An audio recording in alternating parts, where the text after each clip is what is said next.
It's 2025 and PC gaming has more options than ever before. And honestly, that word option is the reason why that I love PC gaming and PC building so much. You can mix and match all the different components and build basically whatever you want, and it is truly a beautiful thing. Now, I still get comments all the time where people are looking to switch over to PC gaming for the first time. They're looking to build their very first gaming PC, and they have a lot of questions and they're very excited. Now, people often run into the following dilemma. I want more power, but I see all these cases are fairly big. They take up a lot of space, and I really prefer the smaller form factor of console. And so they start looking into mini ITX PCs. And honestly, mini ITX PC builds are great. However, the smaller you go, the more compromises you start to introduce. For example, you can probably fit a 5090 in some of these very tiny cases, but in most situations, it's only a Founders Edition 5090, which right now is basically impossible to find. And also, it's not even the best 5090 you can buy. So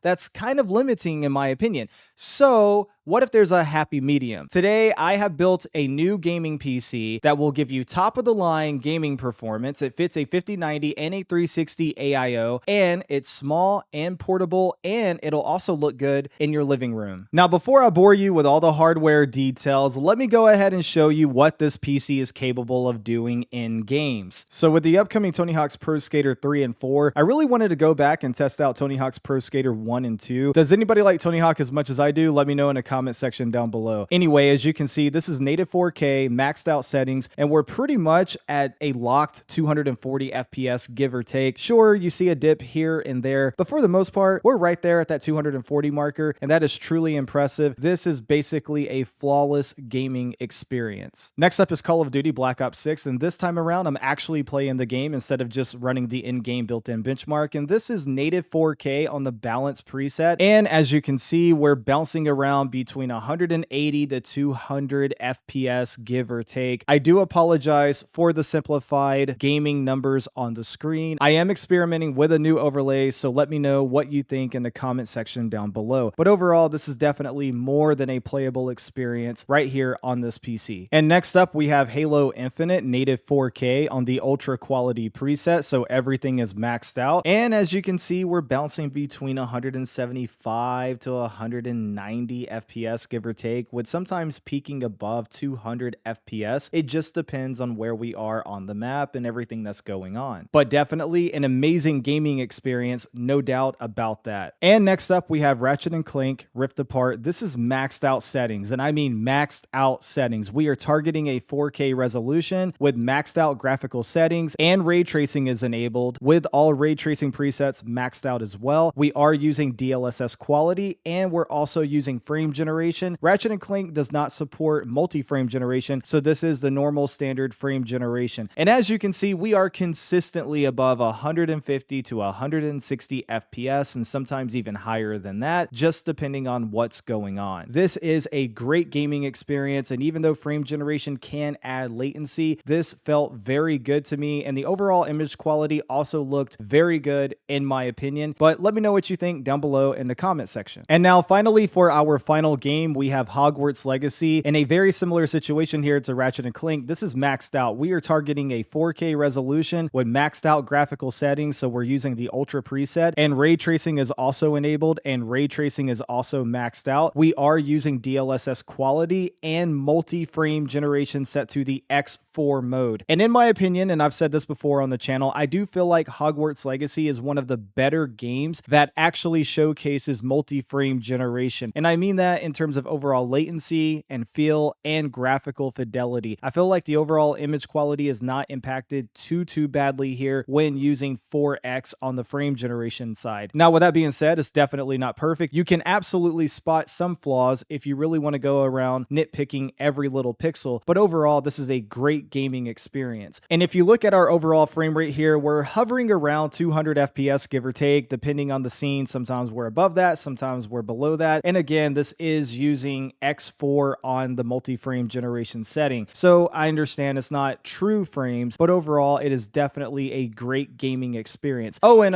one thing I want to point out is that overlay on the bottom down there that tells us the frame rate and stuff, that actually negatively impacts the gaming performance. And so if you don't run that, then all of the numbers you saw are even higher. And my buddy Danny, who runs the Danny Z Reviews channel, he has a whole video breaking that stuff down. And so I'll have that link down below if you want to check that out and learn more about on-screen displays and how they can negatively impact your gaming performance. And usually I will capture all of my benchmark data using an external capture card and doing a multi-PC setup, and that gives me a more accurate number. But for this situation, I'm going to be honest with you, I was lazy. I ran OBS and did the OBS recording, so that also took away from the overall frame rate. So the reason why I'm pointing this stuff out is because if you're looking at the numbers and if you're impressed, the numbers will actually be better if you decide to build a PC yourself, because most likely you won't be running OBS and you won't have an on-screen display. You'll just be playing your game, and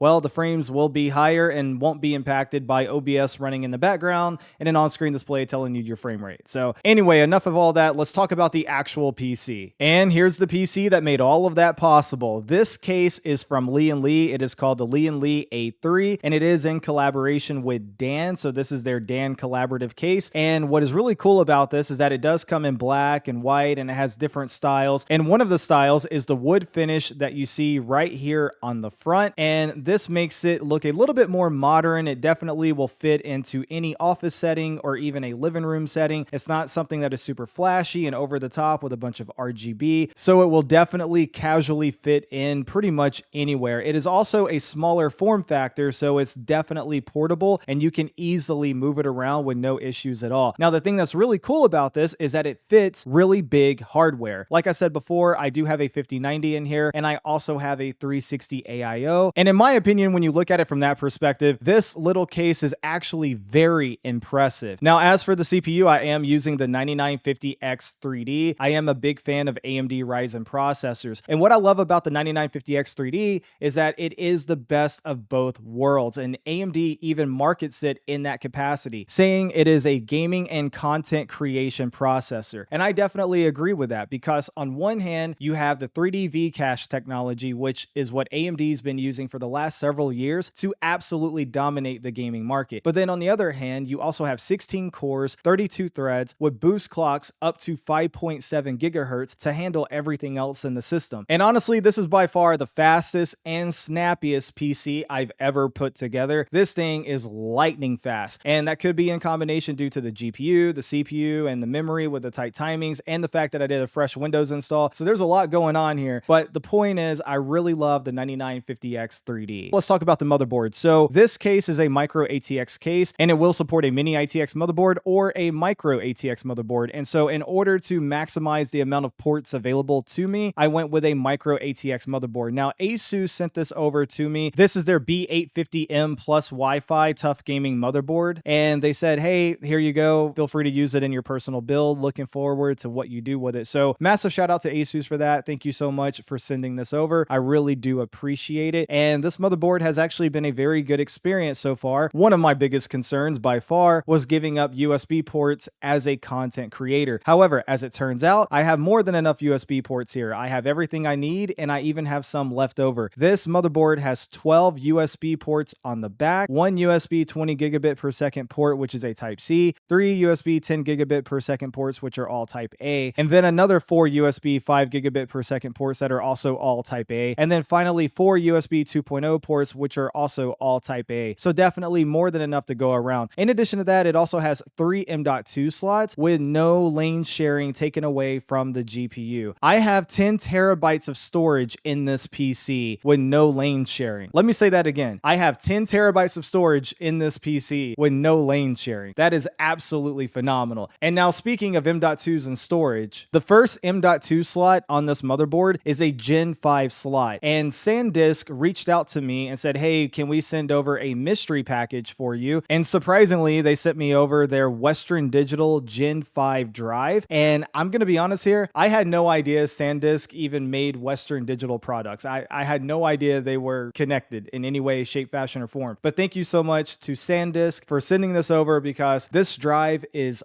awesome. Anyway, like I was saying, this is a Gen 5 NVMe SSD. This is a 2 TB drive, and it is their Western Digital Black SN8100. This is my first ever Gen 5 SSD, and it is absolutely amazing. It has a 5-year warranty with read speeds up to 14,900 megabytes per second and sequential write speeds up to 14,000 megabytes per second. And look, I'll be honest, sure, it's cool. I can play games maybe a little bit faster.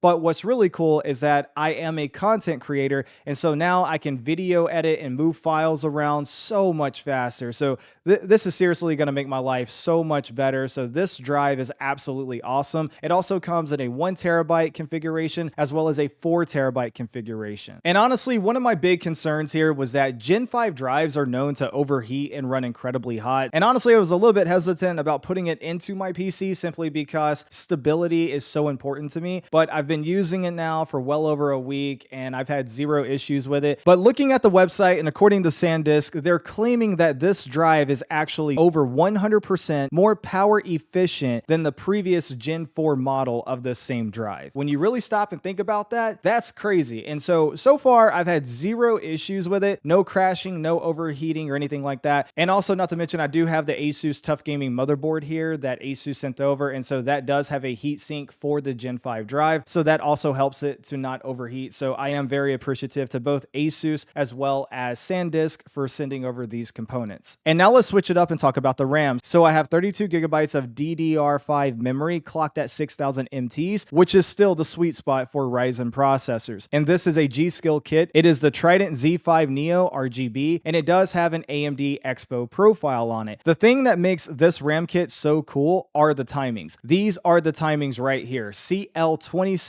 by 36, 36, and 96. And I'll put the exact model of this kit on the screen as well as link it down below in the video description if you're interested in picking it up for yourself. Now, real quick, I want to point it out that usually I am not really one that really focuses on the timings of a memory kit. A lot of people really get into manually tuning it and trying to, squeeze out every bit of performance. And I have a lot of respect for that. But usually I'm just a set it and forget it type of guy. Buy the memory kit, enable XMP or Expo, and you're off to the races. With that being said, I'm very impressed that G.SKILL is now offering kits like this. It has an AMD Expo profile on it, and the timings are very, very tight. But if you buy something like this, just know it is possible that your system won't really be able to handle it. And so you will need to test it and make sure that everything is fully stable. Now let's talk about how we're going to cool the 9950X 3D. This is the ROG RYUJIN 360 ARGB Extreme CPU liquid cooler. This thing is absolutely a beast. As you can see, this features a full color 3.5-inch LCD display coming in at a 480p resolution and 60 Hz on the refresh rate. Additionally, the color depth is 24-bit. This is by far the best looking LCD display I've ever seen on an AIO to date. By the way, if I didn't mention it before, this LCD display is fully customizable, so you can put whatever you want on it. You can do system monitoring, or you could put your favorite piece of art or favorite GIF or whatever you want. And that is all controllable in Armoury Crate 6. Now, by far, my absolute favorite part about this AIO are the fans that come with it. So it does come with 3 120mm ARGB fans, but the cool part is the fact that they are completely magnetic. And look, I'm not trying to sound too excited here, but legitimately, I think this is the way going forward. I know there are a lot of different manufacturers out there offering fans in various configurations that are all claiming to be daisy chainable, and technically they are. However, this is by far the easiest and cleanest and simplest solution I have seen so far, and I have worked with a bunch of different AIOs at this point. This is by far my favorite solution. These fans easily go together. It looks good and it's easy to work with. There's nothing here at all that is a pain, and that is something that I really appreciate. But in all seriousness, I love this solution and I want to see it continue forward. And finally, let's now talk about the GPU itself. This is the Nvidia RTX 5090, and this particular model is from Asus. It is the Asus Tough Gaming OC RTX 5090. And yes, Asus did send this over over to me, and I'm very grateful for that. I did a full review on it. I'll have that link down below if you're interested in checking it out. But in short, it is the fastest gaming GPU that you can buy, at least at the consumer level. It has 3 axial tech fans with dual ball bearings. It has a dual BIOS. It has 32 gigabytes of VRAM, a phase change GPU thermal pad, 12 heat pipes, and a vapor chamber. And if for some reason all of that horsepower is somehow not enough, the 5090 also features DLSS 4 and multi-frame generation, which I did use and I showed off earlier in the gaming benchmarks, and I did use DLSS and multi-frame generation in Ratchet and Clank and Hogwarts Legacy, and all of that was running on this Asus Tough Gaming OC RTX 5090. And in terms of the power supply itself, the Lian Li A3 actually supports up to a full-size ATX power supply, which is incredibly impressive. However, space is still at a premium, so I did want to maximize all of my space. So ultimately, I went with this Corsair SF1000 SFX power supply. I found it open box at Micro Center for a really good deal, so I decided to pick it up. Now, I really wanted to use my ROG Strix power supply that Asus sent over, but I think I have another project in mind that I'm going to be using that for coming up soon. And that's it. That is the PC overall, and I was trying not to be too long-winded here. I wanted to get straight to the point, but also let you know that this is what PC gaming is like in 2025. This is the peak, the tippy top of the mountain. If you go all out and you get the best CPU, the best GPU, this is what you can do. And what's even great about that is that if you wanted to put this in a bigger showpiece case, you can do that, absolutely, and load it up with more fans and increase the cooling and show it off with RGB. And if you wanted to go with something small like this, you can do that as well. A lot of people don't fully understand what is completely possible in the PC gaming space. Everybody thinks, you know, I have to get just a standard generic black box, or I have to have all these RGB fans and pay all this money. And that's not true at all. Again, options. Options are truly a beautiful thing in the world of PC building. I have to give a massive shout out and thank you to Asus for the parts they provided for this PC build, as well as SanDisk for the parts they provided for this PC build as well. And so with all that being said, thank you for watching the video. Let me know your comments and questions down below in the comment section. I'm more than happy to help you get started in the world of PC gaming and help you tune your system any way that I can. If you're new, please consider getting subscribed. Hit the like button because it goes a long way in helping me out. And until next time, E-Rock out.